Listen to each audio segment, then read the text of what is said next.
വളരെ പെട്ടെന്ന് നല്ല ടേസ്റ്റി ആയിട്ട് പാൽക്കപ്പ ഉണ്ടാക്കിയാലോ? ആദ്യം കപ്പ കുക്ക് ചെയ്യാനുള്ള വെള്ളം നമുക്ക് തിളയ്ക്കാനായിട്ട് വെക്കാം. എന്നിട്ട് കപ്പയുടെ പുറത്തെ തൊലിയൊക്കെ കളഞ്ഞിട്ട് ഇതുപോലെ കുഞ്ഞായിട്ടൊന്ന് നുറുക്കിയെടുക്കുക. എന്നിട്ട് നന്നായിട്ട് ക്ലീൻ ചെയ്തിട്ട് നമ്മൾ ആ തിളച്ച വെള്ളത്തിലേക്ക് ഇട്ട് കൊടുക്കുന്നുണ്ട്. അതിലേക്ക് ആവശ്യത്തിനുള്ള ഉപ്പൂടി ഇട്ട് കൊടുത്തിട്ട് നന്നായിട്ടൊന്ന് മിക്സ് ചെയ്തിട്ട് നമുക്ക് വേവിച്ചെടുക്കാം. പാൽക്കപ്പ റെഡിയാക്കാനായിട്ട് നന്നായിട്ട് വെന്തുടയുന്ന കപ്പ വേണം എടുക്കാൻ കേട്ടോ. നമ്മൾ വേവിക്കാൻ വെച്ച കപ്പയൊക്കെ നന്നായിട്ട് വെന്ത് കിട്ടിയിട്ടുണ്ട്. ഇനി ഇതിലെ വെള്ളം നമുക്കൊന്ന് ഊറ്റി മാറ്റാം. ഇനി വേറൊരു പാൻ എടുത്തിട്ട് അതിലേക്ക് നമുക്ക് എത്രത്തോളം കപ്പ വേണോ അത് നമുക്ക് ആ പാനിലേക്ക് ഇട്ട് കൊടുക്കാം. ആ ഒരു ടൈമിൽ നമ്മൾ സ്റ്റൗ ഓൺ ചെയ്യുന്നില്ല. പിന്നെ ഇതിലേക്ക് ഒരു 2-3 ചെറിയ ഉള്ളിയും ഒരു 3 പച്ചമുളകും ഒരു കഷ്ണം വെളുത്തുള്ളിയും കൂടെ നന്നായിട്ടൊന്ന് ചതച്ചെടുത്തിട്ട് അത് ചേർത്ത് കൊടുക്കുന്നുണ്ട്. പിന്നെ നമ്മൾ ഒരു മീഡിയം സൈസുള്ള തേങ്ങയുടെ പാലാണ് എടുത്തിരിക്കുന്നത്. നമ്മൾ 1-ാം പാല് 2-ാം പാല് അങ്ങനെയൊന്നും എടുത്തിട്ടില്ല, മൊത്തത്തിൽ നമ്മൾ പാലാക്കി എടുത്തതാണ്. അപ്പോൾ അതിൽ നിന്നും കുറച്ച് ഈ കപ്പയിലേക്ക് ഒഴിച്ചു കൊടുക്കുന്നുണ്ട്. എന്നിട്ടൊന്ന് ഇളക്കി കൊടുത്തിട്ട് കുറവുണ്ടെങ്കിൽ വീണ്ടും കുറേശ്ശെയായിട്ട് നമുക്ക് ഒഴിച്ചു കൊടുക്കാം.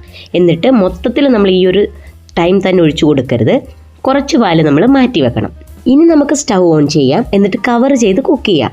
ഇപ്പം നമ്മൾ എക്സ്ട്രാ ഉപ്പൊന്നും ചേർത്ത് കൊടുത്തിട്ടില്ല. കപ്പ വേവിച്ചപ്പം നമ്മൾ ആ കപ്പയിൽ ചേർത്ത് ഉപ്പ് മാത്രമേ ഉള്ളൂ. എന്നിട്ട് ഇതുപോലെ തിളച്ച് ഒന്ന് കുറുകി വന്നു കഴിയുമ്പം നമുക്ക് നന്നായിട്ട് ഒന്ന് ഇളക്കിയെടുക്കാം.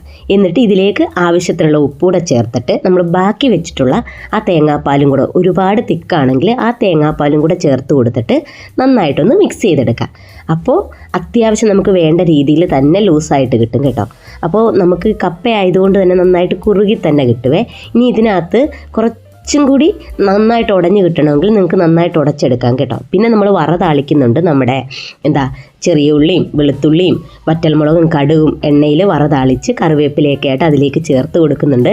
എന്നിട്ട് നന്നായിട്ടൊന്ന് മിക്സ് ചെയ്തെടുക്കുക. ആ ഒരു ടൈമിൽ നല്ലൊരു മണം വരും കേട്ടോ. പിന്നെ ഈ പാൽക്കപ്പ കഴിക്കാനേ ഏറ്റവും അടിപൊളി നോൺ വെജ് തന്നെയാണ് കേട്ടോ. ഇനി നോൺ വെജ് കഴിക്കാത്തവർക്ക് നമ്മുടെ ചമ്മന്തിയോ ഒക്കെ കൂട്ടി കഴിക്കാം. പിന്നെ വെറുതെ കഴിക്കാനും അടിപൊളിയാണ്. അപ്പോൾ ഇതുവരെ കഴിച്ചിട്ടില്ലാത്തവർ റെഡിയാക്കി കഴിച്ച് നോക്കിയിട്ട് ഫീഡ്ബാക്ക് അറിയിക്കുക. Thank you.